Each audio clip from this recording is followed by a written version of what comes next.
السلام عليكم ورحمة الله وبركاته. إن الحمد لله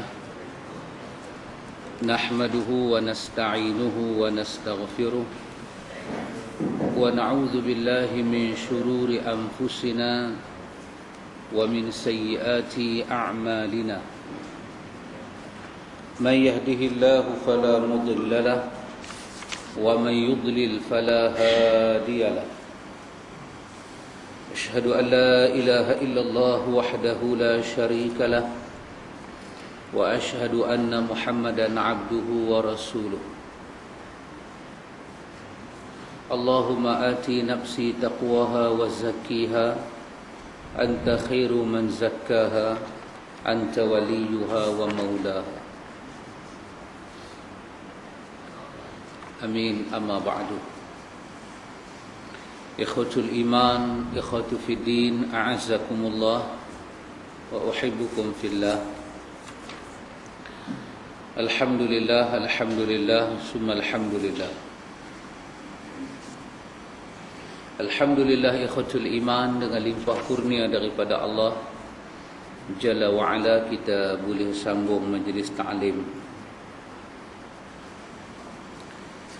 Awalu kalam tadi Pakcik bari abang Pak Amit kita masuk hospital kena serangan jantung. Hospital BM, hospital BM. Tadi Pak Amit kena serangan jantung masuk hospital. Ikhwatul iman, kita masuk pada malam ini bab yang ke-10 pada muka surat 146.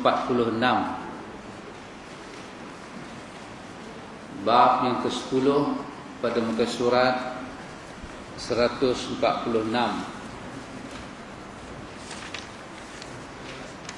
Bab yang kita masuk pada malam ni ikhwan adalah bab berkenaan dengan bergegas menuju kebaikan. Bab fil mubadarah ilal khairat, iaitu bab kita disuruh buat baik ni, benda-benda khairat ni kita disuruh buat dalam keadaan cepat-cepat. Bahkan ini juga bab untuk menyatakan bahawa mendorong orang untuk tidak ragu-ragu meniti jalan kebaikan. Juga bab ini berkaitan dengan bukan sahaja kita disuruh bersegera melakukan baik, tapi juga bab supaya bila kita buat benda baik itu, benda itu kita buat dalam keadaan tidak meragukan. Ima kita, ima diri kita sendiri, ima orang yang kita nak ajak dia buat baik. Jadi ada dua bab. Bab tentang kita disuruh buat baik dan bab berkenaan dengan kekuatan jiwa kita ketika melakukan kebaikan. Kita kena kuat. Ini dua bab yang dihimpunkan pada tajuk yang ke-10 ini. Kalau kita perhatikan ikhwan, cara Imam An-Nawawi rahimahullahu ta'ala menyusun bab-bab ini, daripada bab awal kita jumpa bab ikhlas sampailah bab ke-10, seolah-olah ada satu macam suatu tasawur, suatu gambaran. Min huna nabda, daripada sinilah kita memulakan kehidupan. Seolah-olah dalam Riyadhus Salihin ini ada suatu kita panggil, ada suatu kaedah, ada suatu cara kita nak kembali kepada Allah, kita nak hidup secara beragama. Seolah-olah buku Riyadhus Salihin ini diajak kita, anak tangga pertama apa kita buat, anak tangga kedua apa kita buat, anak tangga ketiga. Seolah-olah tajuk ke-10 ini adalah anak tangga ke-10. Seorang mukmin apakah yang patut dia buat? Seorang mukmin ikhwatul iman, dia datang kepada Allah Ta'ala dengan keikhlasan. Ima dia nak menjadikan diri dia orang baik, ini adalah syarat yang pertama. kita ikhlas kepada Allah. Sebab kalau tidak ada ikhlas, nanti ujian-ujian Allah yang kita lalui itu kita tak boleh lihat dan kita tak boleh rasa hikmah-hikmah dia. Kata orang, dulu saya buat jahat, tak ada apa pun, tapi bila saya berubah jadi baik, macam-macam saya kena. Ini memerlukan kekuatan ikhlas. Tak, kalau insan dia akan ingat macam-macam kepada Allah. Kalau dia ingat macam-macam ke orang, itu satu bab. Tapi dia boleh ingat macam-macam kepada Allah. Sebahagian daripada dia ingat itu pula masuk dalam su'udhan, satu ingatan yang cukup buruk pula. Maka dia memerlukan keikhlasan yang kuat. An-Nawawi rahimahullahu ta'ala dengan ilmu dia, dengan kemampuan dia menghimpunkan bab ikhlas. Dalam hadis 40 pun dia bercakap tentang bab ikhlas. Dalam Riyadhus Shalihin pun dia mulakan bab ini dengan bab ikhlas. Bab amal itu bermula dengan niat dan insan akan dapat apa yang dia niatkan. Allah Ta'ala akan balas kita ikhwan di hari akhirat maupun di dunia berdasarkan apa nawaitu kita, niat. Kalau kita buat sesuatu kerana Allah, kita akan rasa itu kerana Allah. Quran kata, hal jazaa'ul ihsani illa al-ihsan fabi ayyi ala'i rabbikuma tukazziban. Bukankah balasan kepada ihsan juga ihsan? Hal jazaa'ul ihsani illa al-ihsan. Bukankah balasan bagi orang buat baik juga adalah kebaikan? Kita buat baik hari mula, kita buat baik, niat kita kerana Allah. Allah akan balas fadilat kebaikan dan Allah akan balas niat kita kerana Allah. Dalam sebahagian buku, para ulama kita kata, kalau kita buat baik, ikhwan, kita buat baik, katalah kita bagi bantuan kepada orang, kita bagi dia susah, kita bagi duit ke dia. Masa kita bagi duit tu, kita just bagi je. Hati kita pun tak rasa apa-apa. Maka Allah Subhanahu Wa Taala dia akan membalas. Dia akan membalas jumlah yang kita bagi itu pada jumlah yang dia janji. Satu dia bagi 10. Mungkin yudha'ifu liman yasha, dia ganda. Dia ganda. Kita bagi RM10, dia bagi balik 100 ke kita. Kita nampak. Tetapi juga balasan Allah Ta'ala ini ialah bukan saja dalam bentuk benda dibayar dengan benda, dengan lebih baik daripada apa kita bagi, tapi juga balasannya ialah waktu kita bagi benda tu, apa perasaan kita. Dan juga bayaran Allah kepada kita berkaitan dengan perasaan.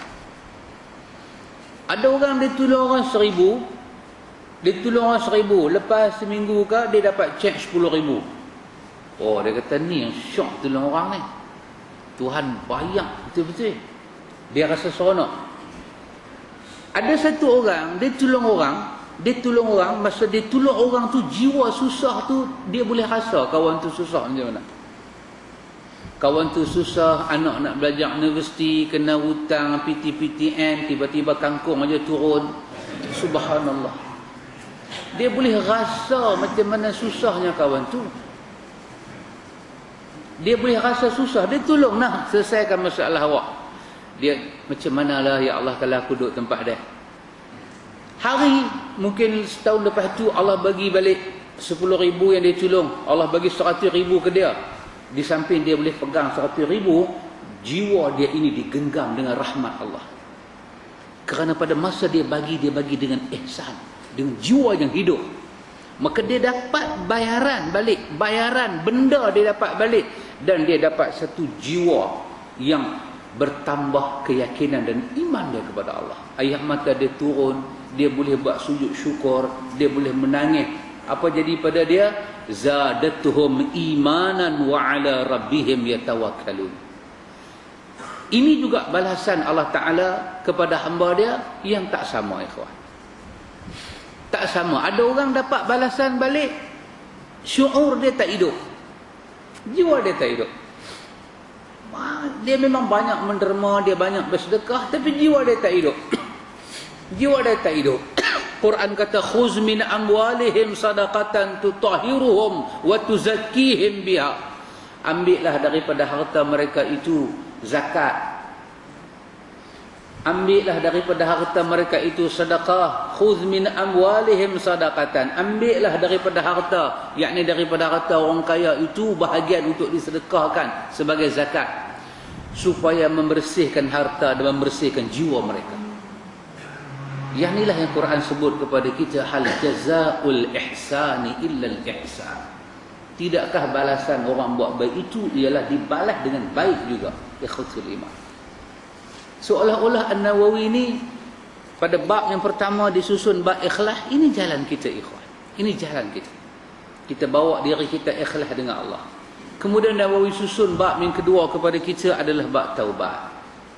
Insan ini mengenangkan dosa dia, lama-lama dia beristighfar, dia bertaubat. Terkenang kalaulah Allah Ta'ala campak dia, Allah matikan dia dulu ketika tak bertaubat, apa jadi dengan dia? Dia bertaubat, dia beristighfar, dia tahu dia ada salah, dia beristighfar. Ini jalan kita. Min huna nabda. Di sini kita memulakan langkah. Kemudian Nawawi masuk bab sabar. Ya, bab sabar. Kita bila kembali ke pangkai jalan, kata peribahasa Melayu, kalau sesat di tengah jalan, kembali ke pangkai jalan. Yang paling duk tak senang adalah syaitan. Dia duk tak senang. Dia jadi lipas kudung. Macam mana aku nak bagi sesat hamba Allah ni? Ikhwan, para ulama salah pernah menyatakan kepada kita, syaitan berkemungkinan dia membuka kepada kita 99 pintu kebaikan untuk membawa kita kepada satu pintu kesesatan. Dia buka kepada kita 99 pintu kebaikan. Dia bagi kepada kita baik. Kita rasa mudahnya 99. Cukup yang ke 100 kita jumpa kesesatan. Kerana itu kita kena bersabar ikhwatul iman. Kena bersabar dengan balasan-balasan Allah. Janji Allah ni la yukhliful mi'ad. Allah tak mungkir janji. Imma wa'dun, imma wa'idun. Dia akan balas kita dengan kebaikan, dan dia akan balas orang-orang yang mujrim, orang-orang yang buat dosa. Wa mallahu bighafilin amma ta'malun. Tak pernah Allah Ta'ala lalai dan ghaflah daripada apa yang sedang kamu lakukan. Tak pernah. Walaupun si zalim itu belum dibalas di dunia, wa mallahu bighafilin amma ta'malun. Allah tak pernah lalai. Jangan kamu kira Allah ghalib dengan apa yang orang duk buat ni. Jangan kita rasa Tuhan ghalib, Tuhan lalai dengan orang duk syirik kepada di dunia ni. Dunia, bumi yang kita duduk ni tak merekah, tak ditelan bumi, balak tak turun. Jangan ingat apa yang syirik berlaku atas dunia ni Allah Ta'ala lepaskan mereka, tidak. Wa mallahu bighafilin amma ta'malun. Dan insan kena bersabar. An-Nawawi seolah-olah buka jalan kepada kita. Daripada sinilah kita berjalan. Kemudian dia buka kepada kita bab jujur dan benar. Kita ni kena jadi orang yang sidiq, orang yang benar. Kita nak berubah, nak jadi orang baik, kita kena benar. Kita kena benar dengan niat kita, dengan ucapan kita, dengan ikhlas, dengan sabar, kita kena benar. Apa jadi pun, kita duduklah di atas jalan tu. Nawawi mengajak kita merasa muraqabah. Kita sentiasa diawasi oleh Allah. Kita pilih dah jalan kebenaran ni, muraqabahlah kita dengan Allah. Kita dekat dengan Allah. Wa huwa ma'akum aina ma kuntum. Allah awah kita tak mana saja kita pergi. Dia awah. Perasaan tu, rasa muraqabah, kita kena wujud, dan Nawawi didik kita dengan perkara itu. Kemudian dia ajak kita kepada taqwa. Tajuk yang ke-6, dia ajak kita kepada taqwa. Dan dia tunjuk-tunjuk ketakwaan macam mana yang pernah disebut dalam riwayat-riwayat yang sahih. Daripada sini kita berjalan ikhwan, daripada satu ke satu, satu ke satu.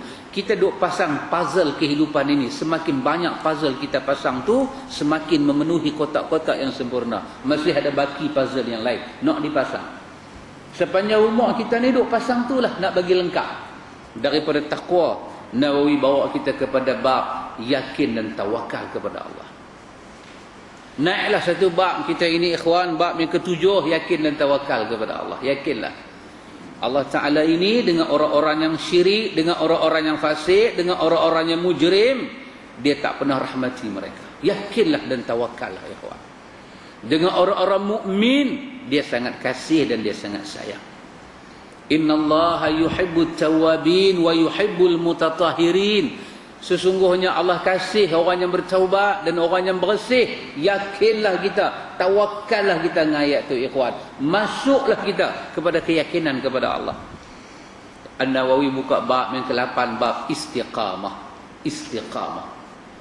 Benar kita, yakin dan tawakal kita kepada Allah, istiqamah. Kita pijak di atas jalan Allah. Tak ada benda boleh bawa kita ke tempat lain. Lurus kita berjalan. Seperti mana Islam itu agama yang lurus.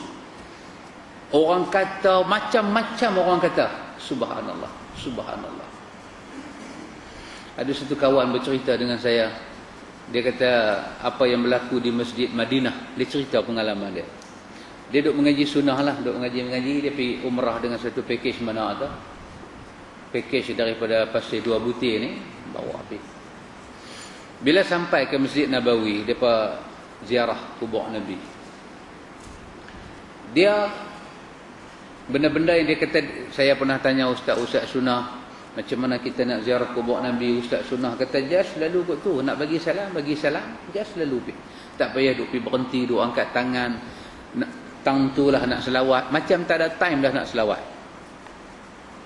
Dia pergi. Bila dia pergi, rupanya mutawif package tu, mata tu dia tengok dia. Pasal dia dalam 27 orang ni dia seorang pelik. Hak 26 semua okey. 20 sekok ni awak jadi lagu ni. Hak lain semua, walaupun ustaz Arab tu duk marah kan. Dia duk kata pi. Tapi hak 26 tu pun buat perangai ketegak kan. Bergenjok ke belakang sikit, tengok ke kubur duk selawat, duk buat menangis, duk bagi salam, duk angkat tangan. Dia seorang ni terus keluar ke pintu bakit. Jadi ustaz ni dia mai mutawif ni dia mai ke apa tu, ke bilik. Satu bilik ada 4 orang, 5 orang, dia mai ke bilik. Jadi dia tak cakap apa-apalah. Cuma dia bagi salam. Dia menceritakan kelebihan selawat. Dia cerita dengan saya, dia kata ustaz, ana rasa mutawif tu macam duk katuk kepala ana. Dia kata kita ni bila ziarah makam Nabi, satu benda kita kena ingat. Ada orang kata, mutawif ni lah, dia kata. Cuma dia tak tuju ke kawan tu lah, dia cakap umum. Dia kata ada orang kata, bila kita sampai ke kubur Nabi, kita jangan selawat, kita bagi salam, kita pi. Mutawif ni kata, saya nak pesanlah pada jemaah-jemaah ni. Kalau kita sampai ke kubur Nabi, kita tak boleh berhenti dan kita tak boleh berselawat. Atas apa alasan? Tak penting. Alasan benda tu bid'ah lah, alasan sahabat tak buat lah, alasan tak ada cerita lah. Atas alasan apa pun kita boleh bagi. Tapi ingat, Masjid Nabawi tempat makbul doa. Dalam kawasan Masjid Nabawi, Raudah paling utama.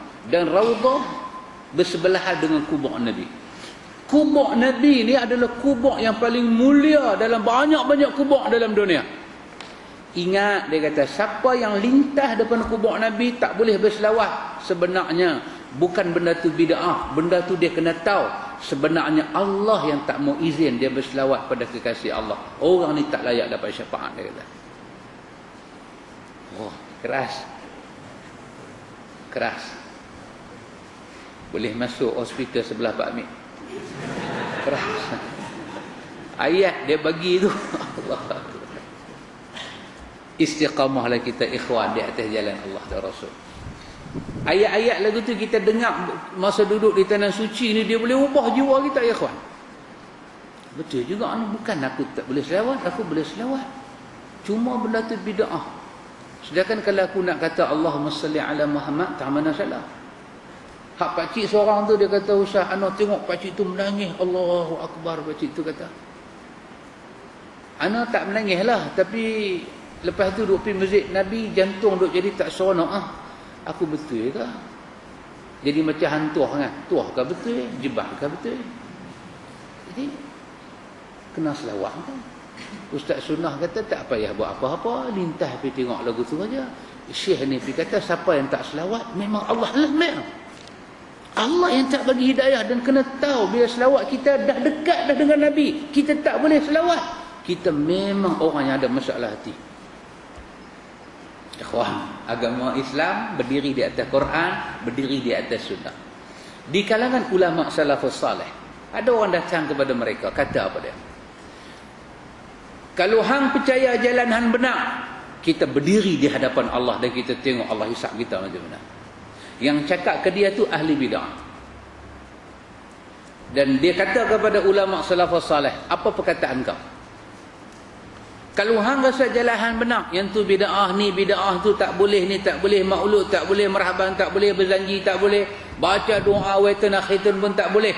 Kalau hang rasa tu benar, hang rasa tu sunnah, aku buat apa aku rasa tu sunnah. Pada hang tak buat sunnah, pada aku buat sunnah. Kita berpegang dengan pendirian masing-masing, kita berdiri di hadapan Tuhan dan kita tengok Tuhan hisab kita macam mana. Itu bahasa orang bid'ah cakap kepada ulama sunnah pada zaman salafus salih. Ikhwan, ulama salafus salih bila dia pendengar benda-benda macam ni, apa dia berkata? Aku tak akan cakap apa yang hang cakap. Sebab berdiri di hadapan Allah ni adalah benda yang hati kita ni boleh pecah, ikhwan. Jadi apa yang aku boleh kata, di atas nama Allah, di atas Alkitab, di atas As-Sunnah, aku istiqamah. Untuk kata jom kita berdiri di hadapan Allah, kita tengok Allah hisab kita macam mana. Yang baik sahaja berdiri di hadapan Allah menangis teresa-resa. Perkataan jom kita berdiri di hadapan Allah bukan perkataan orang yang takut kepada Allah. Waliman khafa maqama rabbih wa nahan nafsa 'anil hawa fa innal jannata hiyal ma'wa. Orang yang takut kepada Allah ni bukan dia cakap lagu tu, jom kita berdiri depan Tuhan, tak apa kita tengok besok siapa nak masuk neraka. Mukmin menyatakan Allahumma ajirni minan nar, bukan mukmin menyatakan jom kita tengok siapa tengok neraka. Dah ikhwan, tengok neraka satu azab, dengar rintihan ahli neraka satu azab. Banyak mukjizatnya Allah bagi pada Nabi. Nabi boleh dengar orang yang kena siksa dalam kubur, apa jadi pada Nabi? Satu orang yang takut kepada Allah Jalla wa'ala. Kita istiqamah. Apa makna istiqamah? Kita tak perlu cabar dia macam dia cabar kita. Cuma kita menyatakan Allah telah menurunkan agamanya. Innallaha astafa lakumuddin fala tamutunna illa wa antum muslimun. Allah telah memilih kepada kita agama dan Allah minta kita jangan mati melainkan di atas agama ini. Sibghatullah wa man ahsanu minallahi sibghah. Allah telah mewarnakan agama ini. Siapakah nak mewarnakan? Siapa dia warna dia lebih baik daripada warna Allah? Tidak ada. Di atas itu kita istiqamah. Kita tak perlu cabar orang dan kita tak perlu layan cabaran orang. Kita istiqamah di atas kitab dan sunnah. Nawawi buka bab ni kepada kita. Bab yang baru berlalu, bab ke-9, iaitu bab seorang mukmin memikirkan kebesaran ilahi. Ulul albab memikirkan kebesaran ilahi sampai pada peringkat apa? Sampai pada peringkat dia rokok, dia sujud, dia ingat, dia gerun kepada Allah Ta'ala, membawa dia kepada ibadah cara Rasulullah, pemikiran macam itu. Dan bab yang kita masuk pada malam ni ikhwan adalah bab seorang mukmin dia masuk anak tangga ke-10. Ini jalan kita. Setelah kita lepas 9 bab, kita masuk bab ke-10. Bab apa? Di atas sesuatu yang diungkap oleh Al-Quran dan oleh sunnah kebaikan. Orang yang nak memulakan jalan yang baru, dia akan bersegera kepada kebaikan. Yang Quran sebut, yang sunnah sebut. An-Nawawi rahimahullahu ta'ala membawa suatu ayat daripada Al-Quran, iaitu ayat 148 daripada suratul Baqarah. Allah Ta'ala berfirman, fastabiqul khairat, fastabiqul khairat, bersegeralah kepada melakukan kebaikan. Maksud dia berlomba-lombalah. Di bawah tu 115, cepat dan bersegeralah untuk melakukan kebajikan. Maka berlomba-lombalah kamu dalam kebaikan. Berlomba-lombalah kamu dalam kebaikan. An-Nawawi memulakan tajuk ni dengan ayat ini, fastabiqul khairat. Sebelum sampai kepada fastabiqul khairat dalam suratul Baqarah ayat 148, fastabiqul khairat duduk di tengah-tengah ayat. Hak atas tu Allah Ta'ala katakan walikullin wijhatun huwa muwalliha fastabiqul khairat. Aynama takunu ya'ti bikumullahu jami'a. Innallaha ala kulli syai'in qadir. Ayat ini berkenaan dengan kiblat. Yahudi ada kiblat, Nasara ada kiblat, Muslim ada kiblat. Abu Aliyah menyatakan Yahudi ada kiblat, Nasara ada kiblat. Bukan saja ada kiblat, bahkan ada arah hidup mereka. Mereka ada arah hidup. Yahudi bukan saja ada kiblat, bahkan dia ada arah hidup.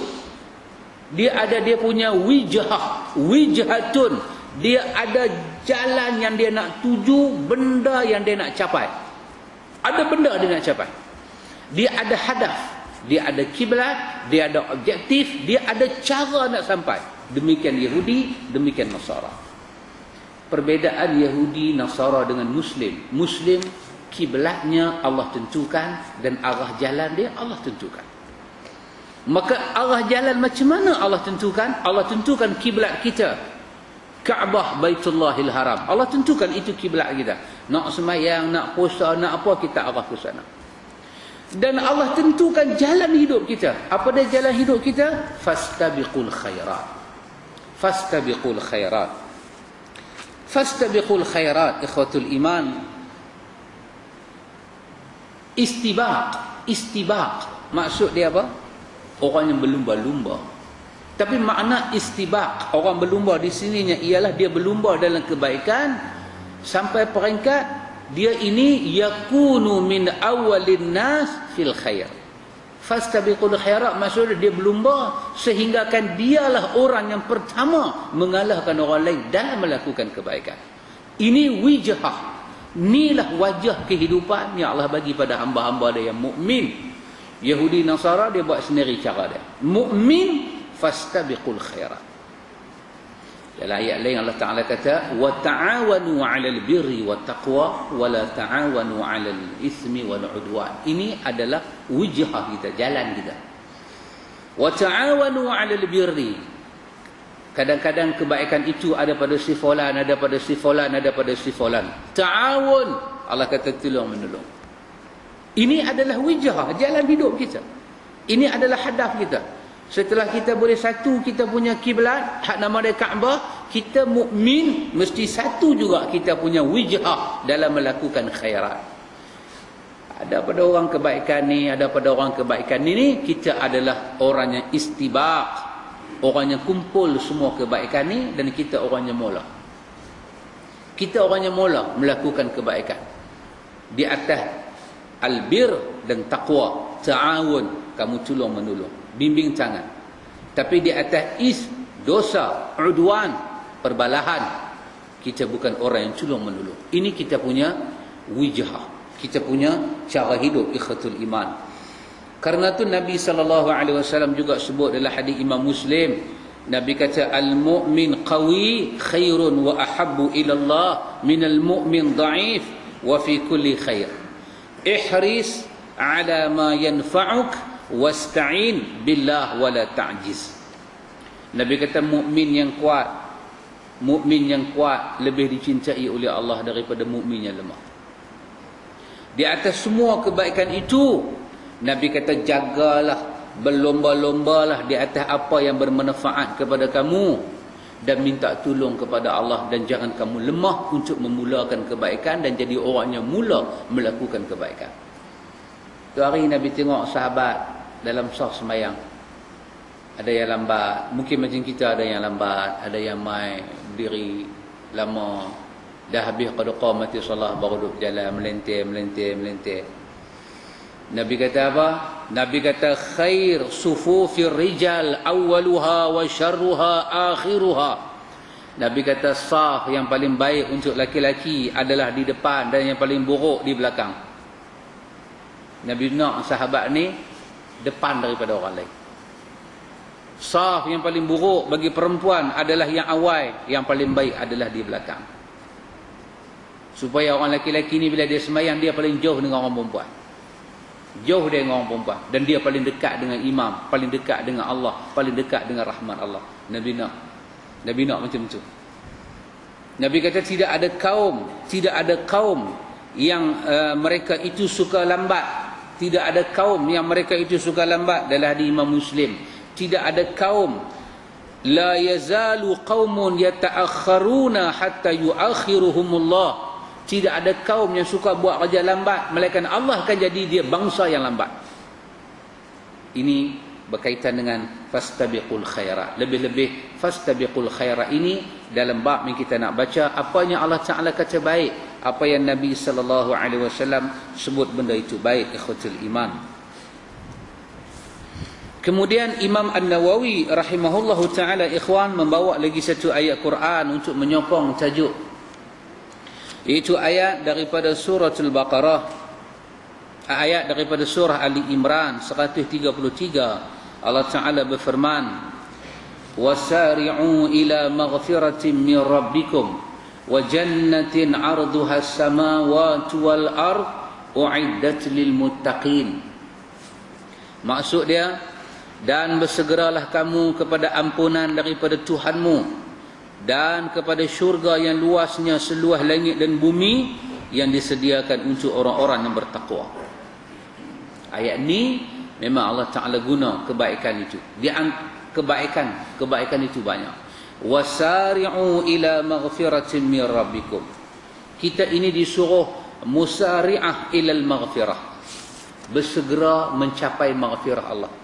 Dan apa sahaja ikhwatul iman yang menjadi min asbabil maghfirah, yang menjadi sebab-sebab dosa kita diampun, maka kita kena segera. Kita kena segera. Apa sahaja yang boleh buat dosa kita diampun oleh Allah, kita kena segera. Pasal di belakang ayat ini ada ganjaran untuk orang yang segera. Orang yang segera. Apa kita kata, apa beza? Satu orang dia dengar orang buat sale, dia kata derian runtuh. Ni ada offer ni. Sempena apa Cina nak raya ni ada offer. Dia dengar dengan nak offer 1,000 pi. Dengan satu kawan, tak apa, dia kata panjang lagi offer tu seminggu. Tak apa, nanti kita pi nanti kita pi. Daripada orang ni apa beza? Dua-dua pi, bukan tak pi. Dua-dua pi beli benda tu. Tapi seorang kata panjang masa dia, nak kalut buat apa, aku tak mau pi bersesak dengan orang. Seorang kata tak boleh ni, tak boleh saat ni dia pegagau kangkung tu habis, murah lah ni kangkung. Lagi hampir 3 peri ayak, kangkung tak ada. Yang korang pun kangkung bukan peri ayak. Dia nak pi juga, dia takut habis, dia nak pi. Hak ni dia melentir. Tak apa, dia kata dia buat sampai 2 hari bulan 2. Cina nak raya ni daripada 28 hari bulan ni Januari sampai 2 hari bulan 2, dia kata masa panjang lagi. Kalau kita tengok benda tu, kita boleh kata apa dia? Hang ni orang buat sale macam tu tak besar hati. Hang tak besar hati, bukan tak besar hati, dia kata panjang masa. Dia ni nampak dia punya gelojor tu tak? Dia punya gelojor, dia punya tamak tu nampak. Allah Subhanahu wa taala menyatakan wasari'u ila maghfiratin min rabbikum. Allah Taala kata segeralah kamu kepada apa yang boleh Tuhan kamu ampunkan dosa kamu. Min asbabil maghfirah itu. Sari'u. Cepat kamu cari. Maka dia pun apa saja boleh mengampun dosa dia, dia buat. Dia masuk dalam ayat ni. Dia masuk dalam ayat ni. Dia jaga wuduk dia, dia ambil wuduk daripada celah-celah tangan, ambil wuduk ni akan jatuh daripada titisan ayat yang terakhir. Dia basuh muka, dosa dia boleh jatuh. Dia bersegera. Dia masuk masjid, dia buat tahiyatul masjid, dosa dia diampun. Dia beristighfar, dia minta kepada Allah Taala ampun dosa dia. Allahumma ghfirli, Allahumma inni astaghfiruka. Ya Allah, aku istighfar kepada Engkau ya Allah. Wassalawatul khams, dia buat sembahyang 5 waktu, dia buat sunat-sunat yang boleh menebus dosa dia. Satu umrah ke satu umrah, satu Jumaat ke satu Jumaat, satu Ramadan ke satu Ramadan, semua dia kaut. Sebab di belakang tu ada asbabil maghfirah, sebab-sebab dosa dia boleh diampun oleh Allah Ta'ala. Maka dia masuk dalam ayat ni, wasari'u ila maghfiratin min rabbikum. Hari Jumaat ikhwan dalam hadis Imam Muslim, kita jumpa tiap-tiap minggu. Hari Jumaat kita jumpa tiap-tiap minggu. Nabi kata apa? Nabi kata siapa yang pergi sembahyang Jumaat, dia mandi elok-elok, dia pakai baju elok yang dia ada, dia wangi-wangikan badan dia, dia keluar pergi sembahyang Jumaat dengan wuduk dia jaga cermat, dia jaga cermat. Hari lain pun ambil wuduk, tapi hari Jumaat ni cermat sikit, mandi ratakan air macam mandi janabah, jaga, pakai minyak atas semua, baju elok dia ada, baju dia pakai, dia jalan pergi sembahyang Jumaat, dia buat tahiyatul masjid. Lepas tu Nabi kata dia sembahyang 2 rakaat, dia sembahyang 2 rakaat, dia sembahyang 2 rakaat, dia sembahyang 2 rakaat, dia sembahyang 2 rakaat, sampai imam keluar, sampai Bilal tengok imam keluar, imam naik atas mimbar, Bilal azan, maka dia pun berhenti sembahyang dia. Nabi kata apa? Allah Ta'ala akan ampun dosa dia daripada jemaat tu sampai jemaat depan, tambah 3 hari keampunan. 10 hari Allah Ta'ala ampun dosa dia. Dengar benda tu dia, alhamdulillah. Johor kata cuti hari Jumaat.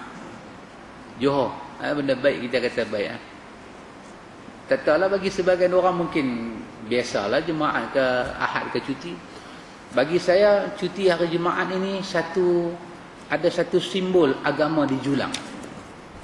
Orang putih bagi cuti hari Ahad pasal dia nak pergi gereja. Pada dia cuti hari Ahad holiday, hari yang mulia, hari yang bersih, dia nak ibadat. Walaupun kita kata tak syarat cuti hari Jumaat tu nak sembahyang Jumaat, betul, tak syarat. Kerja pun boleh. Quran kata fantashiru fil ardi, lepas sembahyang Jumaat itu bertebaranlah kamu cari kurnia Allah. Tapi bila satu kerajaan dia bagi cuti, itu nampak dia mentakzimkan agama, dia memulia. Cuma tinggal di atas rakyat ni lah nak buat perangai huduh kata huduh. Orang dah bagi cuti, hari itu dia pergi shopping. Orang bagi cuti, hari itu dia pergi pantai. Itu kesedaran rakyat jelata yang 50 tahun merdeka ni, pemikiran ni masih tak apa elok, masih tak apa elok, masih tak nampak agama tu besar. Antum tahu ada orang sembang, isteri saya pun ada pengalaman, saya pun ada pengalaman. Malam ni mai 2 orang tu cakap elok sikit. Pengalaman apa? Pengalaman ada orang hantar anak dia pergi tahfiz Quran. Adik-beradik kata, awak yang pergi bubuh anak di sekolah Telaga Buruk. Orang Islam, orang Melayu cakap macam tu. Saya punya pengalaman, dia kata cukup 3 juzuk. 3 juzuk tu dia kata too much. Tu kira dah terlampau. Cukup dah. Keluar daripada tahfiz, kita hantar sekolah biasa. Sekolah biasa tu sekolah apa? Sekolah agama dah, sekolah kebangsaan. Saya ada pengalaman, kawan kita master, dia bahasa Inggeris, dia mengajar sekolah kebangsaan. Anak ada 3 orang hafiz Quran. Dia mengajar, dia guru sekolah menengah kebangsaan. Dia kata apa, Ustaz? Anak mengajar sekolah kebangsaan. Anak pesan pada Ustaz, jangan hantar anak sekolah kebangsaan. Ini Telaga Buruk masa depan anak. Anak kata apa? Kita sembang dengan Ustaz. Ni Ustaz sama Ustaz ni, asatizah ni, kita sembang. Syekh, anak entah pergi mana? Kata dia pada hafal Quran. Dia buat macam tertelan putik durian, yang mata terkeluar. Dia kata, oh, Ustaz, ni duk cakap anak entah ni, anak entah. Kita dah cakap dengan dia anak entah, bukan you dengan anak entah dia cakap.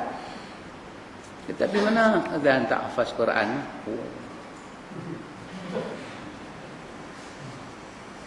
Kita cara dia buat memek muka, orang putih panggil body language. Ni tak nampak Kak Pah. Kalau Kak Pah main pandai cukup orang putih sikit. Kan? Dia kata ada masalah tak? Tak ada, tak ada apa. Alhamdulillah lah dia kata kan. Alhamdulillah lah. Apa Quran tu baguslah, bukan tak bagus. Dia tak mau cakap dah, dia potong tajuk lagi. Ada orang sunnah, dia duk ingat sunnah ni apa dia? Sunnah ni kunut subuh tak ada. Tahiyat jari kena gede.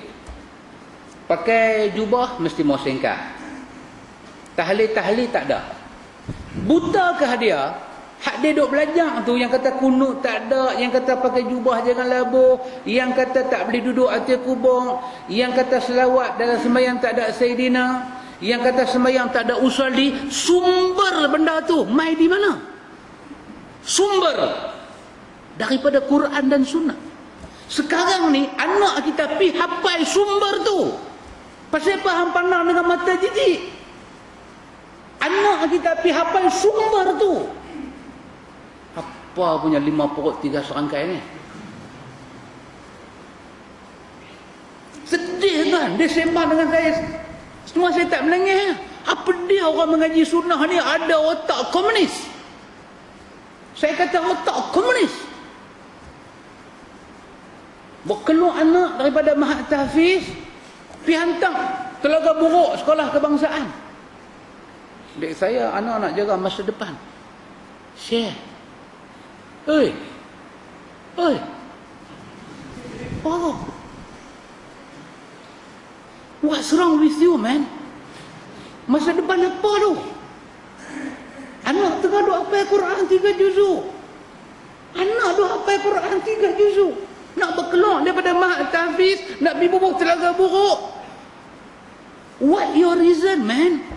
Dok, saya nak anak saya. Anak-anak jadi doktor. 30 juzuk halang jadi doktor. Ni JAKIM baru ni mengumumkan keputusan sekolah-sekolah agama satu Malaysia, termasuk sekolah kebangsaan, sekolah menengah, sekolah agama. JAKIM keluar televisyen mengumumkan semua pelajar cemerlang datang daripada Mahat Tahfiz Al-Quran. Ada pegawai pendidikan bukan kata buta perut saja, buta hati, buta ilmu. Tak nampak. Ada menteri buta ilmu.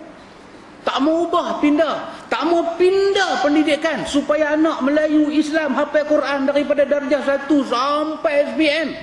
Berapa banyak budak tu? Kita ada menteri, kita ada pemimpin, kita ada raja buta agama. Pandang Quran jijik. Oh, dahsyat ikhwan. Antum kita pandang angkat doa kunut itu sunnah, kita boleh pandang hafal Quran tak sunnah. Otak apa ni?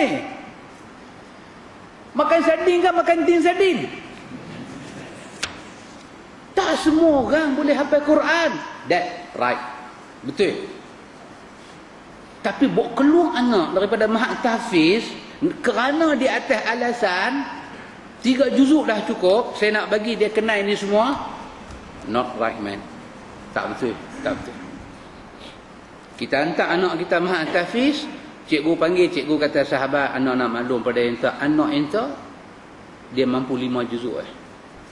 Kalau enta force dia juga, enta tekan dia juga, dia boleh jadi serabut. Hak 5 tu dia boleh pergi tukar dengan ayat lain. Okey, kita faham kemampuan anak kita, buat keluar anak kita, cari sekolah yang jaga akhlak dia, bukan sekolah kebangsaan. Bukan sekolah kebangsaan. Banyak lagi sekolah-sekolah orang buka di atas sayang agama mereka.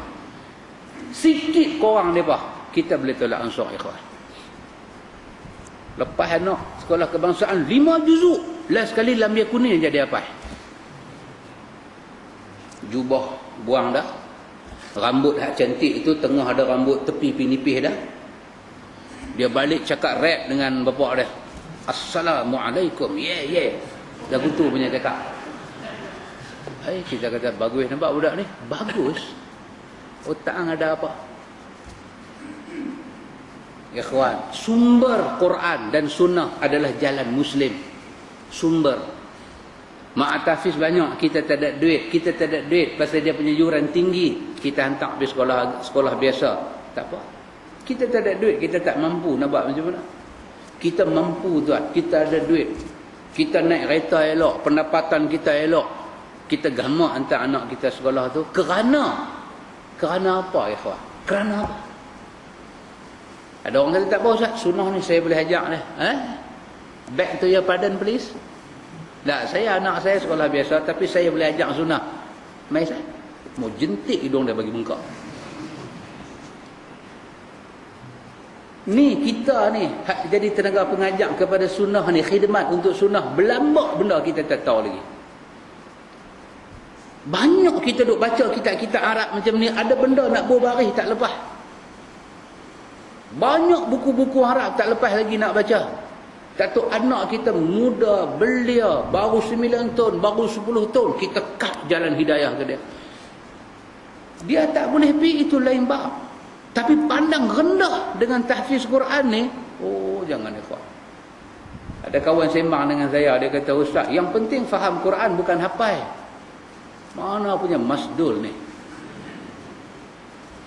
Benar, hak dia cakap tu benar, tapi maksud dia batil, macam Khawarij. Dia cakap tu betul, betul. Hak dia cakap tu betul, maksud dia jahat. Betul tak? Kita hafal Quran, tapi kalau kita tak faham, ada masalah. Betul tak? Betul. Tapi menjadikan itu alasan tak mau hantar ke situ, itu jahat. Itu jahat. Itu jahat.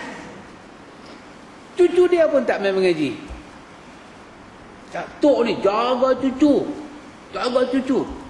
Kata ni saya nak jemput kenduri. Minta maaf, saya tak boleh main kenduri. Sebab ada 2 cucu. Perangai macam Tarzan duduk di rumah.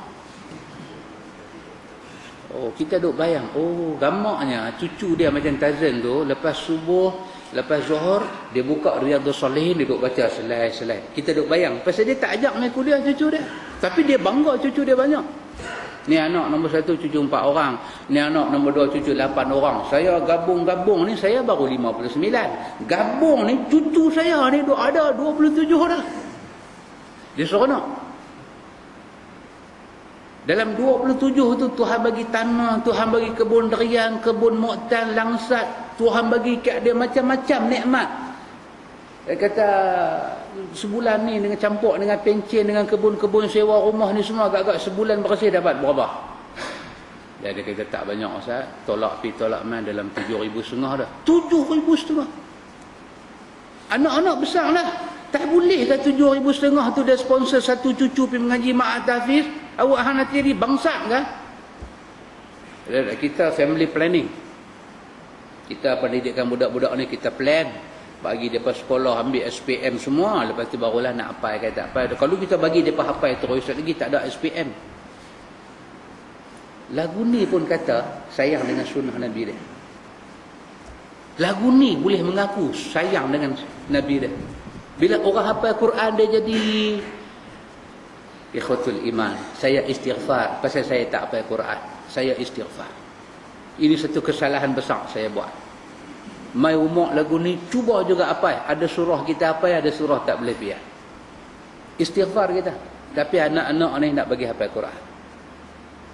Supaya besok depa keluar zaman depa ni mencabar ikhwan. Zaman depa Quran boleh jaga. Inna nahnu nazzalna zikra wa inna lahu lahafizun. Allah pelihara Quran, Allah pelihara orang yang hafaz Quran, Allah pelihara Quran duk tamana Allah pelihara. Dalam hati mukmin, dalam hati mukminah, Allah pelihara depa. Allah pelihara depa. Allah angkat martabat depa. Zaman depa nak besar ni, menteri nak main lagu mana tak tahulah. Kau kampung naik pula kata time tu. Macam mana? Antum bayang kalau anak kita ditakdirkan Allah dengan 30 juzuk hafal Quran ni, duk faham sunnah ni, pergi mengaji sampai Arab, boleh bahasa Arab, pergi belajar hadis, hadis pun dia hafal, Quran pun dia hafal. Tiba-tiba dengan izin Allah dia pergi jadi menteri dalam negara kita ni. Kita tak ada ingat macam tu lah. Sampai bila ni? Kongkak-kongkak ni nak jadi menteri sampai bila? Hak tak boleh fikir pasal agama ni. Tak boleh fikir pasal agama. Tak boleh fund dana kepada agama. Sebut aja agama, duit tak ada. Tapi sebut yang tu, sebut yang ni, kepok lah. Oh, juta-juta. Semua tu muka Melayu. Mengaku Islam. Semayang. Ambil uduk. Pi umrah. Puasa Ramadan. Tarawih tak tinggal. Tapi faham. Hina kepada orang yang hafaz Quran. Di kalangan sahabat Nabi suruh anak-anak mereka hafal apa yang mereka boleh hafal. Kita malu ikhwan, malu istighfar kita. Kita tengok panjang jadi imam, berapa surah dia hafal. Kita duduk di belakang, astagfirullahalazim. Sekali lagi hikam jadi imam, berapa surah dia hafal. Kita duduk tengok aku ni nak ta'ina qul wallah. Itu tak mau jadi imam tu. Duk pi tiap-tiap waktu surah tu aja. Pasal apa? Otak dah jam. Otak kita tak happy. Ya, betul ya kawan, kita istighfar. Tapi anak-anak kita otak cergas ni. Sejarah Melayu lama jangan berulang. Sejarah Melayu lama, otak selut, otak udang hak duk makan dengan laksa tu, yang tu dihantar pergi pondok 4 Senawi. Kenapa benda tu kita kecam, benda tu kita buat? Anak kita otak best ni tak ada lain hafal Quran. Ni anak ustaz. Ui, hati sakit. Tak apalah dia tak mau, dia komplain pula kita. Oh, itu yang cengeng sikit tu. Apa pergi komplain pula? Bantulah orang hafaz Quran. Apa dia kata duk apa-apa bukan bagus sangat. Oh jangan. Jangan ikhwan, hafaz Quran. Sumber Quran. Quran itu sumber hidup orang Islam. Daripada situ tebuk ayat halal, daripada situ tebuk larangan, daripada situ tebuk hukum hakam, daripada situ tebuk syariat. Dikatakan Islam, dikatakan syariat Islam itu apa dia? Quran dan sunnah. Itu nama lain kepada syariat Islam. Tak ada dalam Quran, tak ada dalam sunnah yang sahih, bukan Islam. Tiba-tiba yang tu anak kita nak apa? Kita pandang benda tu sikit lah. Semoga Allah bagi hidayah kat kita ikhwan. Yang mana hantar anak-anak mahat tahfiz ikhwan, jalan entum istiqamah. Lah tak nampak asyik. Kita nak tua, anak nak besar, dia nak kerja. Lepas tu kita tengok rumah sebelah ni duk maki melalak dekat anak. Oi, maghrib dah, pergi ambil wudu. Anak kita dah nampak sejadah dah. Masa tu mata kita rasa apa? Ni rumah sebelah duk berkelahi dengan cucu. Masa cucu kecil sayang junjung atas kepala, pampers bocor pun tak apa ni. Mazhab tu orang boleh ambil wuduk dengan pampers. Sayang cucu. Lah ni dah tua duk riau kat cucu. Oi, pergi mana? Kita kata haji, duk riau apa? Allah, dia kata pok-pok ni boleh buat jantung terkeluar. Bukan sakit jantung, terkeluar. Kita duk riau kat mereka suruh pergi sembahyang, satu pun tak mau pergi. Lepas tu dia tengok anak-anak kita, cucu kita ni hafal Quran. Dia kata, haji entah bagus dah. Tengok anak entah dah masuk kereta dah nak pergi sembahyang. Ya ikhwan, dan tak boleh nak U-turn balik.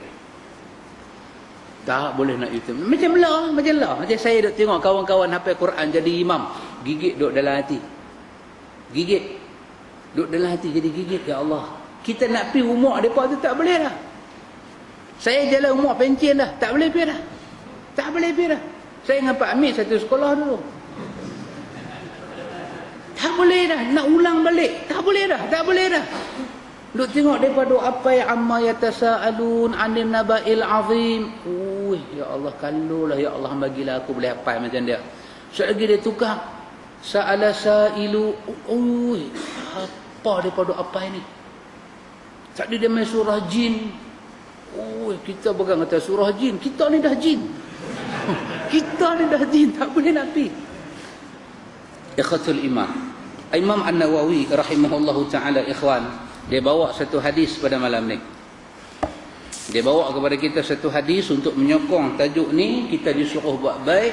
Nabi SAW menyebut, An Abi Hurairah radhiyallahu anhu anna Rasulullah sallallahu alaihi wasallam qala badiru bil a'mali salihah fatanan kaqita'i laili muslim yusbihu rajulu mu'minan wa yumsi kafira wa yumsi mu'minan wa yusbihu kafira yabi'u dinahu bi'ardin minad dunya. Dia kata kat sini rawahu Muslim. Cuma dalam kita baca dalam riwayat Imam Muslim, dia tidak ada lafaz macam ni. Ini lebih jelas kalau dikatakan lafaz At-Tirmizi. Tapi di sini dia buat rawahu Muslim. Lafaz Imam Muslim, badiru bil a'mali fatanan. Itu ada dalam Sahih Imam Muslim. Syekh Albani menegaklah. Syekh Albani kata ini lafaz At-Tirmizi, bukannya lafaz Imam Muslim. Lafaz Imam Muslim, badiru bil a'mal. Lafaz Imam Muslim, badiru bil a'mali fatanan ka qita'i laili muslim. Ini badiru bil a'mali salihah fatanan. Lafaz Imam Muslim, badiru bil a'mali fatanan ka qita'i laili muslim.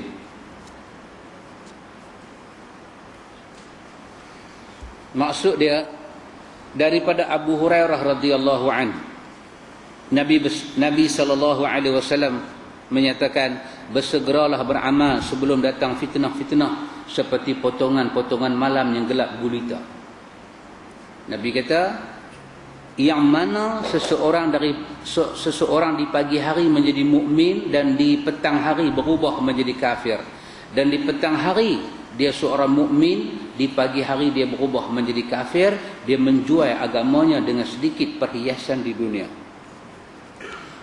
Di sini pun dia ada nota kaki dia 117 tu, antum boleh tengok.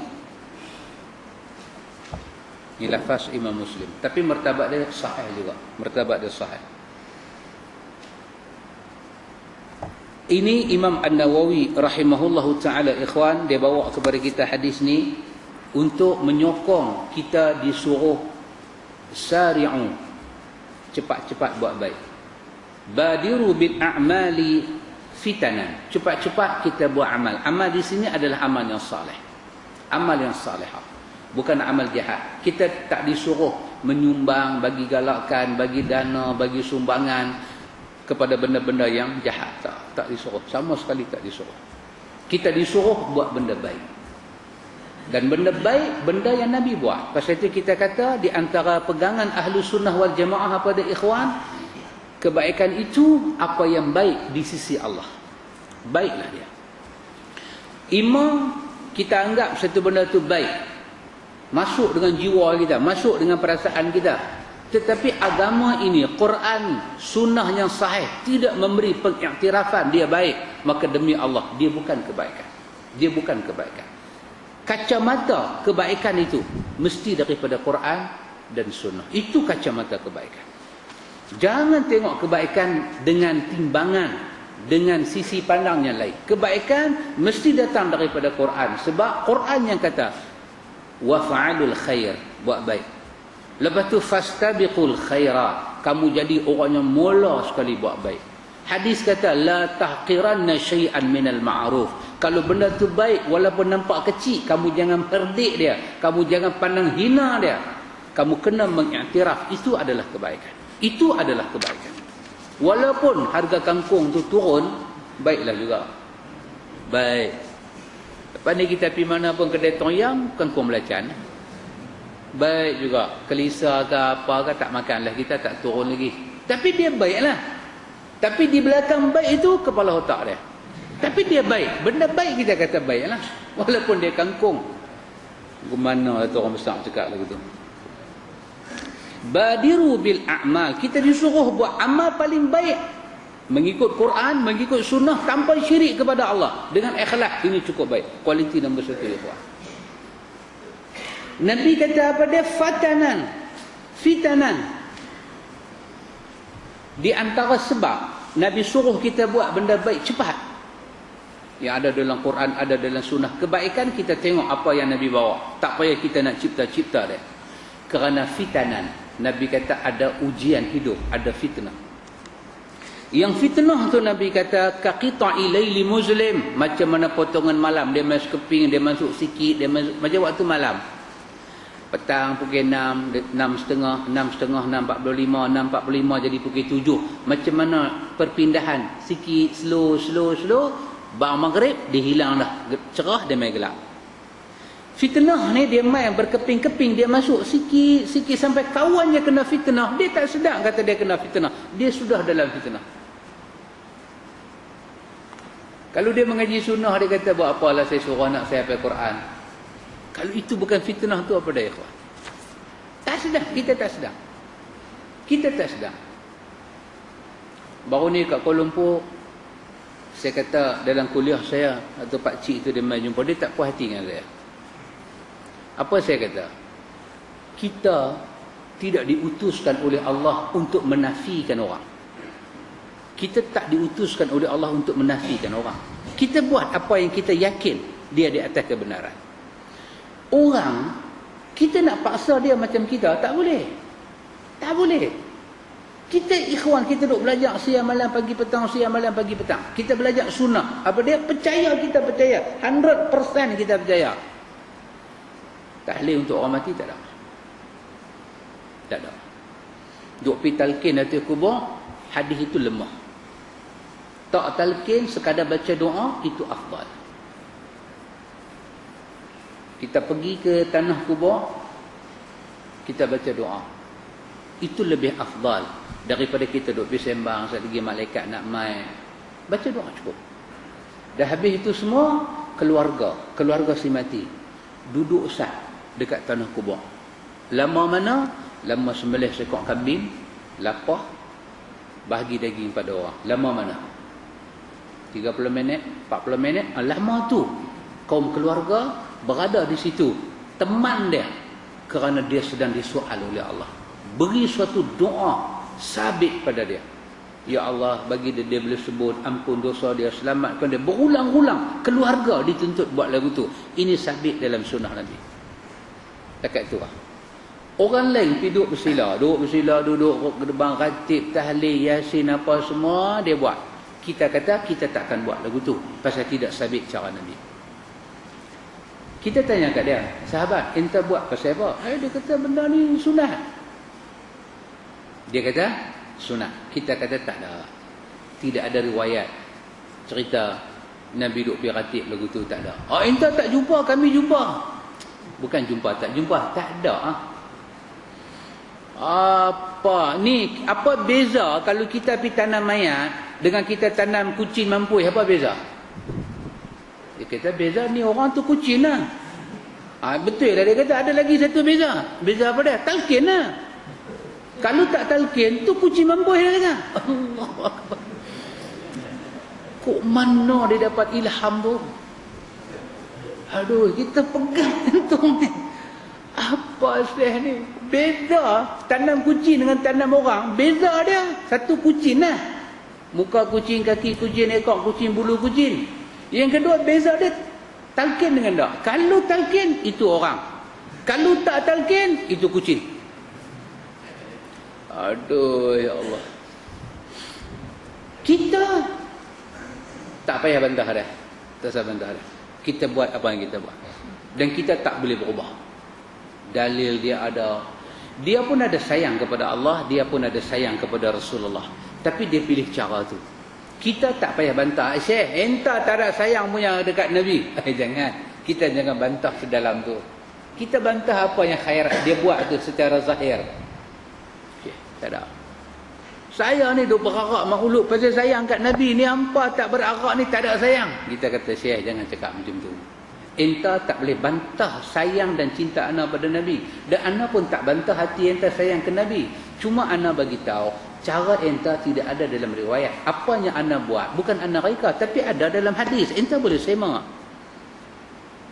Kita berhak pertahan kita, tapi kita tak payah duk robek hati dia berkeluar. Nampak hati yang tak ada cinta? Tak boleh, kawan. Ini kerja dalaman. Dekat tu saya cakap, pak cik tu dia mai, ana tengok, dia kata ana tengok ustaz berubah. Dia kata kat saya, kecil bari, ana nampak ustaz berubah. Saya pun duk tengok berubah tu. Besar tu. Sajalah pegang tali pinggang kan, kok kecut ke apa dah, duk pakai sis luar sis tu. Dia kata puak-puak ni, dia buat bid'ah ni, kita mau kata dia ni semua ahli neraka. Depa nanti masuk tak keluar dah. Dia kata pak cik, tak boleh pak cik. Kita bantah bid'ah dia, bukan kita hukum tempat dia di mana. Bid'ah dia tu kita bantah. Setelah kita yakin benda tu bid'ah, kita tak buat. Tapi kalau dia buat dengan bodoh, dengan jahil, dengan tak reti, dengan pak turut kepada mana-mana orang, kita minta Allah hidayahkan dia, dan Allah ampun dosa dia. Oh, depa ni tak ada boleh dapat ampunnya. Saya tak setuju dengan cara ustaz kuliah malam ni. Nak buat guna? Dia tak setuju, saya nak buat macam mana? Dia ustaz mutu tu 2-3 kali punya dia ustaz, mata dia jegim main lagu tu. Dia ustaz, gamaknya aku menyesal main kuliah kau ni. Betul ya kawan. Kita dibuat amal saleh, kita buat amal baik, tapi nak bantah iman orang, nak bantah sayang orang pada agama, kita tak boleh bantah. Kita tak boleh bantah. Dia sayang, betul lah dia sayang. Macam setengah datin-datin duk cakap ni kan. Kami datin-datin walaupun tak pakai tudung, tapi hati kami baik. Kita tak bantah lah, mungkin hati dia baik, tapi perbuatan tak pakai tudung tu terkutuk, berdosa. Tak apa ustaz, yang penting kita ahli sunnah, jangan syirik, jangan buat bid'ah. Tak pakai tudung tak apa. Apa datin mau bagi makan 7 parit punya ayat cak. Kok mana dia teringat ilham tu? Kita tak bantah, walaupun dia cakap tu salah, kita taklah bantah dia. Kita kata datin, bila datin tak pakai tudung, ini tanda datin tak ada iman. Kita tak kata sampai macam tu, tak. Dia ada iman, dia ada ingat pada Allah. Allah tu wahdah la syarikalah. Betul, Allah tu esa. Cuma kita kata perbuatan dia tu salah. Kita bantah tu. Dia duk main marhaban gedebang gedebumi ni semua fitnah ni. Dia main macam potongan malam. Nama dia fitnah syubhat. Dia buat bid'ah ni semua fitnah syubhat. Samak, benda tu samak dekat dia. Kita bantah. Kita tak buat lagu dia. Tapi nak menafikan iman dia, kita tak boleh nafi iman dia. Kalau kita nafi iman dia, hang tak ada iman. Hang tak ada iman. Iman hang tak sah. Berat cakap kita tu. Cuma kita kata sahabat, perbuatan enta bid'ah. Perbuatan enta bid'ah. Habis aku duduk tak mana? Wallahu a'lam, mana tak tahu. Perbuatan enta tak ada dalam riwayat. Tak ada dalam riwayat. Pasal itu ulama kata, kita ikhwan kena ada satu benda dalam hati kita, apa dia? Lega dan puas. Ada orang beritahu, kita buat ibadat, nama dia semayang, nama dia puasa ni semua kita buat. Kita tengok Nabi buat macam mana. Kita tengok Nabi zikir. Kemudian Allah Ta'ala minta kita buat ibadat macam Nabi buat. Lebih dah, kurang dah, tambah dah, tukar dah. Ikut lagu tu lah. Nabi semayang, bagi salam belah kanan, bagi salam belah kiri. Kita baca dalam riwayat. Nabi istighfar. Ada riwayat kata Nabi kata Allahu Akbar. Lepas tu istighfar.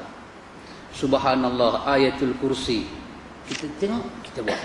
Yang mana kita tengok tak ada dalam senarai perbuatan Nabi, kita tak buat lah. Itu nama dia itibah. Kita ikut, kita follow Nabi Muhammad.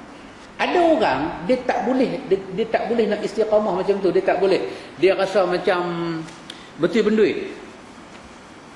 Bagi salam belah kanan, bagi salam belah kiri, sengap pelan-pelan. Astagfirullah. Imam beralih tengok jemaah. Dia kata sembahyang ke apa ni? Tak bunyi apa langsung. Kita kata follow macam tu, follow apa yang ada, apa yang tak ada. Yang tu kan lebih jelas ikut Nabi, ataupun kita duk pergi buat ni semua ni. Bubuh kelambu, pasang ubat nyamuk semua, bagi cantik, buah kemian menurun. Yang mana jelas kita ikut Nabi? Bila berlaku mati, Nabi kata jom kita pergi rumah Ja'far, kita tengok keluarga dia makan apa, bawa makan sikit. Lepas tu kita tengok masa Nabi suruh sahabat bawa makan di rumah keluarga Ja'far tu, masa tu ada tak sahabat-sahabat duduk saat baca Quran, lepas tu apa yang ada, pi rendam bihun, bubur udang kering apa, gue-gue, bagi seorang sepinggan, jom kita makan sama-sama dengan mereka. Ada tak ada? Tak ada. Yang tak ada tu kita tak mau buat. Yang ada aja kita nak buat. Kita kena ada rasa puas dan lega. Yang ni amal saleh yang ada dalam hadis ni bagi tahu kepada kita. Jaga tu, jaga. Jalan tu, ni bukan jalan siapa-siapa, jalan Nabi. Abu Bakar hijrah dengan Nabi, hijrah sampai ke Madinah. Sampai ke Madinah hijrah. Dalam tu hijrah tu, ada Abu Bakar pergi buka buku marhaban. Tak ada. Abu Bakar ni bukan sambut hijrah, dia hijrah terus. Dia orang terlibat, join hijrah Quran sebut. Tiba-tiba kita tengok dalam sambutan hijrah kita ni, ada tak ada Abu Bakar, kita tengok sahabat lain, Anas bin Malik ke, Talhah bin Ubaidillah ke, sahabat-sahabat lain yang bila mai tahun pertama duduk di Mekah, tahun kedua duduk di Mekah, dia pun kata, ya Rasulullah dah 2 tahun kita duduk di Mekah ni, mai kita buat satu Aid, kita buat satu sambutan sempena 2 tahun. Yang kita adalah sambutan kan, kita punya NGO setahun 2 tahun, mari kita sambut ya Rasulullah. Dalam sirah tu, kita duk ikut sirah, duk ikut rentak sirah tu. Ada tak ada lagu tu? Kalau ada, ya buat. Kalau tak ada, kira tak ada. Kita puas hati dia tak ada. Dan kita lega dia ada. Ada orang, dia tak puas. Dia tak puas. Yang ni yang tak puas lagu ni, dia masuk dalam hadis ni. Qaqita'il laili muslim. Kepingan-kepingan malam yang masuk, dia kena fitnah. Dia sayang Nabi, tapi dia tak tahu dia masuk dalam fitnah. Dia nak ihyakan sunnah Nabi, dia masuk dalam fitnah. Dia nak sembahyang macam Nabi, dia masuk dah dalam fitnah. Ini nama dia badiru bil a'mal. Cepat-cepat ikut cara Nabi. Tak usah tunggu. Ikut cara Nabi tu cepat-cepat. Fitanan. Fitnah nak main baca potongan malam. Dia boleh jadi lagu mana? Yusbihu rajulu mu'minan wa yumsi kafiran.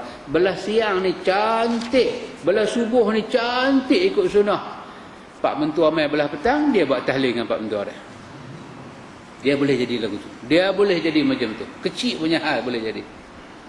Pak Mentua kata ni nak tanya, tahlil ni forok ke usul? Pak Mentua ni. Itu macamnya hijau buah dia bau.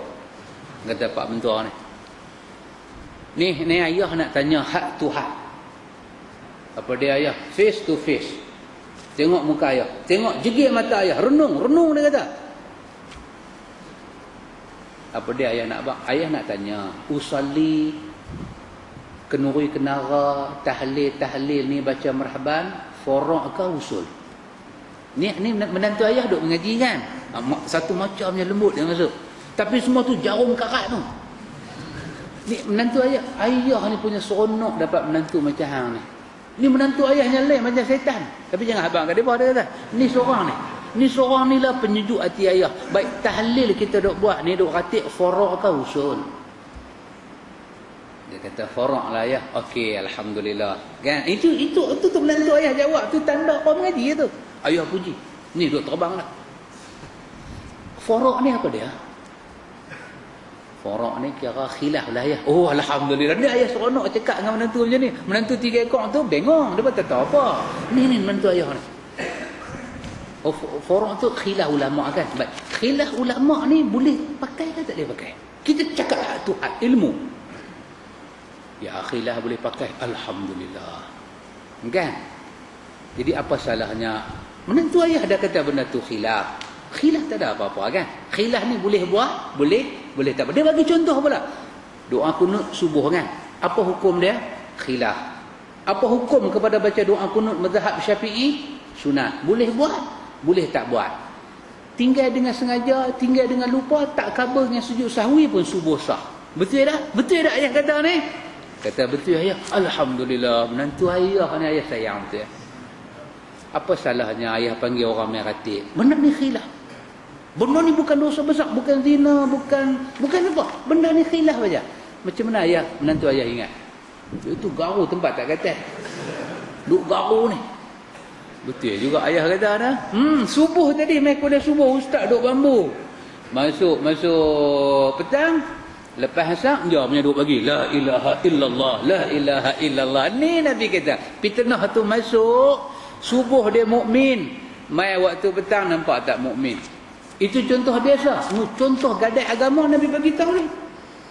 Wa yumsi mu'minan wa yusbihu kafiran. Sampai peringkat belah petang ni cantik elok. Menjelang subuh besok, dia tukar agama. Pasal apa benda ni jadi? Yabi'u dinahu bi'aradin minad dunya. Tekanan hidup menyebabkan dia jual agama dia bi'arad. Apa dia arad? Al-mata'. Benda seronok atas dunia. Benda yang menyeronokkan dia. Mungkin duit, mungkin apa, mungkin masyarakat, mungkin apa, dia tukar. Dia tinggal sunnah-sunnah Nabi dia tinggal semua. Pasal apa? Ni lebih penting. Pak Mentua kata ni ayah ada tanah 5 ekar nak bagi kat hang. Ayah ada tanah 5 ekar nak bagi kat hang. Dekat depa ayah bagi seorang sekar, kat hang nak bagi 5 ekar. Pasal hang menantu sulung anak ayah, bagilah. Hampa pun tolong ayah banyak 5 ekar. Tapi satulah ayah pesan, kita ni jagalah Ahlus Sunnah wal Jamaah. Oh saya Ahlus Sunnah ayah. Tak maksud ayah ni mazhab Syafi'i, akidah Abu Hasan Asy'ari, fiqh akhlak Al-Ghazali. Jaga elok. Kalau setuju boleh sign. Ayah tanya, setuju tak akidah lagu tu? 5 ekar punya tanah. Dia ni duduk kelipong. 5 ekar punya tanah. Subhanallah. Jual.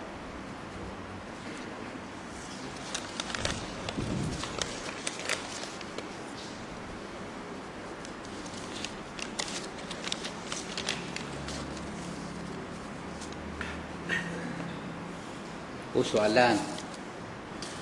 Ada soalan. Bolehkah pegang Quran tanpa wudu? Bolehkah pegang Quran tanpa wudu? Ada orang kata pegang Iqra, yang ada ayat Quran pun tak boleh pegang. Wallahu ta'ala alam, hanya Allah Maha mengetahui. Kebanyakan dalil para ulama yang kata tak boleh pegang Quran melainkan kena ada wudu, mereka ambil daripada surah Waqi'ah, la yamassuhu illa al-mutahharun. La yamassuhu illa al-mutahharun. Itu daripada surah Al-Waqi'ah. tak boleh menyentuhnya. La yamassuhu, tidak menyentuhnya. Hu itu balik pada Quran. Illal mutahharun, melainkan mutahharun, orang yang suci bersih. Melainkan al-mutahharun, yang suci bersih. Maka sebahagiannya mengambil dalil ini menunjukkan mutahharun itu orang yang bersih. Bersih apa? Bersih daripada hadas kecil, bersih daripada hadas besar. Maka itu syarat untuk baca Quran, untuk pegang Quran. Tetapi bila kita tengok kepada lagi perbahasan fuqaha, tidak semua para fuqaha bersetuju menafsirkan ayat la yamassuhu illal mutahharun, tidak menyentuhnya melainkan orang yang bersih. Mutahharun itu sebahagian ulama kata orang yang bersih. Kita lah kena ada wudu, kena hilang hadas besar. Itu makna kita ni bersih, tahir, kita ni bersih. Tapi ada sebahagian ulama lain tafsir, mutahharun di situ bukan kita tapi malaikat. Berdasarkan surah Abasa tu Allah Taala cerita fi suhufim mukarramah marfu'atin mutahharah bi aidi safarah kiramin bararah. Diambil surah Abasa ini untuk menterjemahkan la yamassuhu illal mutahharun, tidaklah menyentuhnya Quran melainkan yang bersih. Yang bersih itu adalah malaikat. Daripada Lauh Mahfuz turun Quran kepada Nabi Muhammad. Maka Quran itu tidak disentuh melainkan oleh mereka yang bersih. Mereka yang bersih itu bukan kita tapi malaikat. Dan bawa lagi beberapa dalil. Ada Imam Muslim, Nabi SAW jumpa Abu Hurairah dalam keadaan junub, dalam keadaan hadas besar. Abu Hurairah tengok Nabi dalam junub, dia lari. Nabi kata, lari pasal apa? Dia lari, dia pergi mandi basah-basah dia mai. Nabi kata, apa pasal? Dia gelak. Nabi kata, apa dia tu? Dia kata, ada besar. Nabi kata, kalau ada besar, yang tengok aku lari pasal apa? Dia kata, tak boleh. Saya jumpa Rasulullah adalah ada besar. Apa Nabi kata? Nabi kata, mukmin tidak najis. Mukmin tidak najis, Nabi kata. Para ulama kata, kalaulah mukmin berada dalam hadas besar, Nabi kata tak najis, Quran itu bersih, mukmin yang hadas besar pun bersih, maka yang bersih bertemu yang bersih, kok mana datang larangan? Mukmin hadas besar, Nabi kata tak najis. Quran tentu dah bersih. Tangan kita ni bersih. Pasal kita mukmin. Kita orang beriman. Beriman tu bersih. Walaupun kita ada hadas besar. Bersih maksud dia akidah kita tak kotor, diri kita tak najis. Mukmin bersih. Maka tangan kita cuma tak ada wudu. Abu Hurairah adalah hadas besar. Nabi kata mukmin tak najis.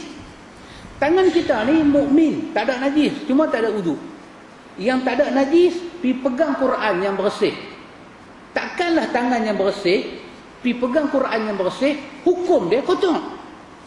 Dua benda bersih bertemu, tentulah hukum dia lagi bersih. Kok mana kita nak kata orang tak ada wudu tak boleh pegang Quran? Sebahagian ulama tidak bersetuju. Maka boleh kita pegang Quran walaupun kita ni tak ada wudu. Tetapi pegang Quran dengan berwudu itu jauh lebih afdal. Boleh faham tak? Ada dua nah.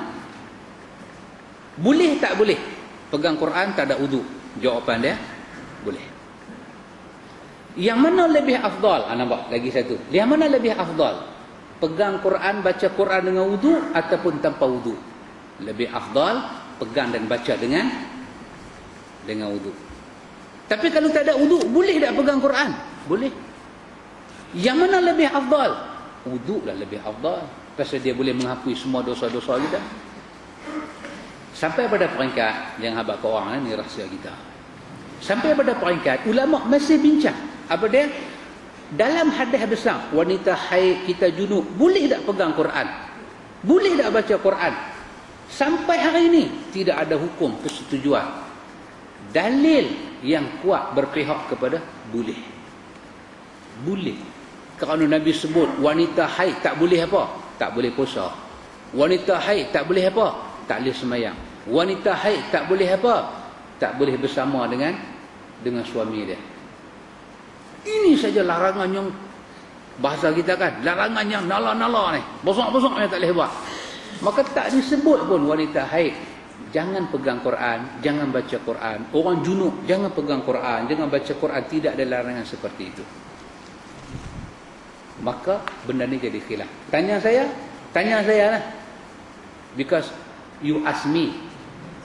Kan? You ask me. My opinion in this issue. Okey. Tak ada hal. Ini pandangan saya.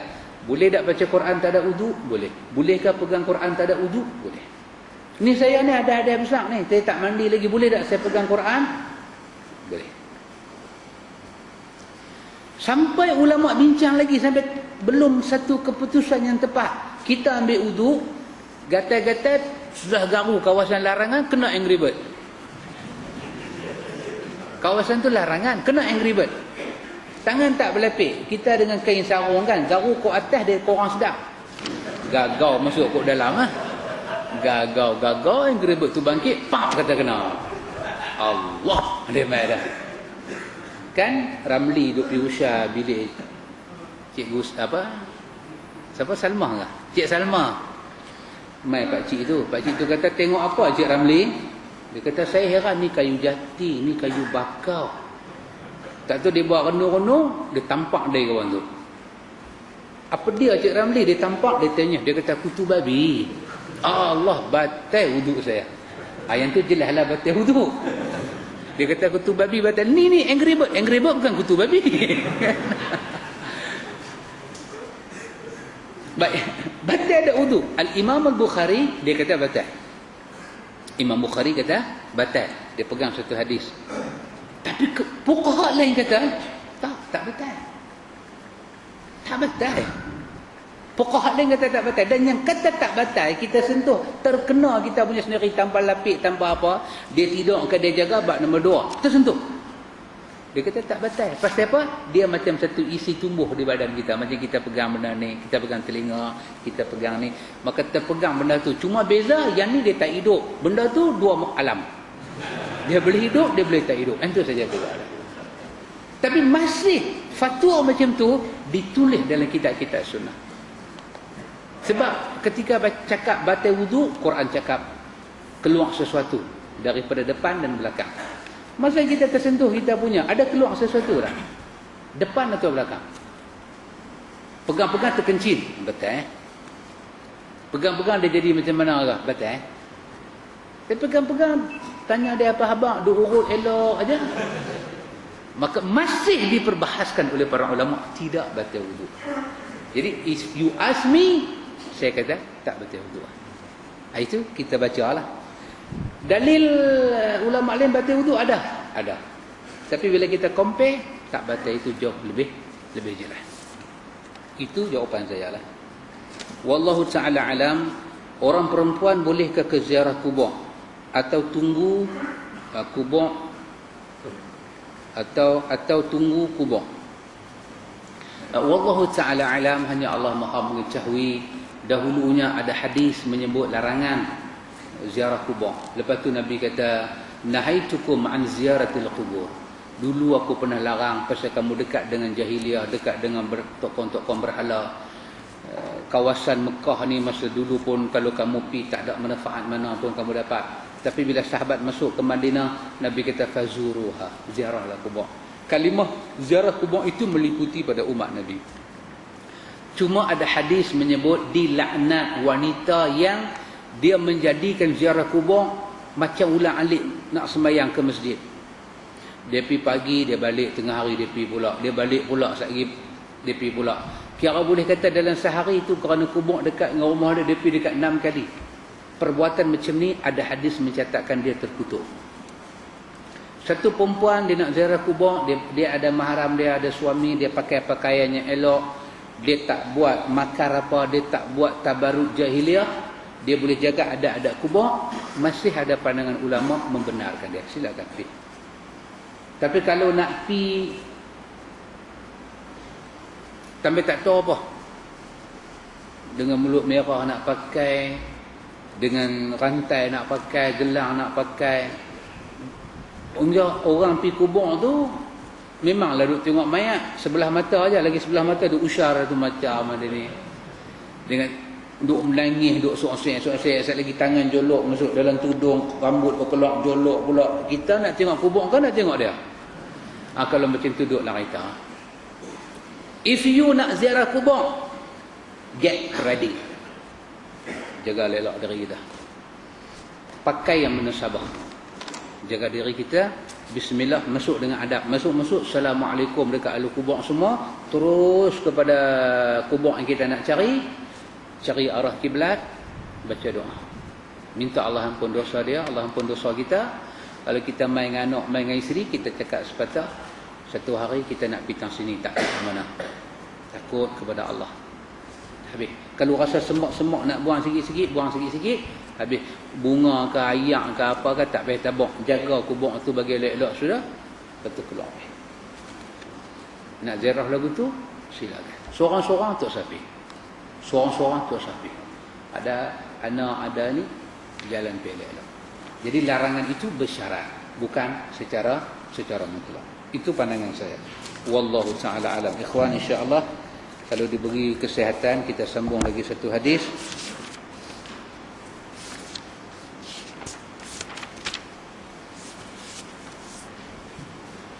Yang bercakap tentang Nabi ini satu orang yang segera buat kebaikan. Nabi semayang. Tiba-tiba lepas semayang bagi salam, terus Nabi langkah bau sahabat. Langkah terus. Sahabat sampai terkejut tengok perbuatan Nabi. Selalu Nabi lakang kita ni duk langkah-langkah orang. Tiba-tiba habis bagi salam, sembahyang sak, terus Nabi langkah. Langkah bau sahabat duk bersila. Langkah masuk dalam rumah. Sahabat dia terkejut. Kerana ada satu kebaikan Nabi nak buat sampai Nabi langkah orang. An-Nawawi ambil hadis tu untuk menyatakan kepada kita, ini menunjukkan bagaimana kita disuruh surah. Kebaikan itu buat cepat-cepat. Apa cerita dia? Kita akan tengok lagi sekali. Wallahu a'lam. Subhanakallahumma wa bihamdika asyhadu an la ilaha illa anta astaghfiruka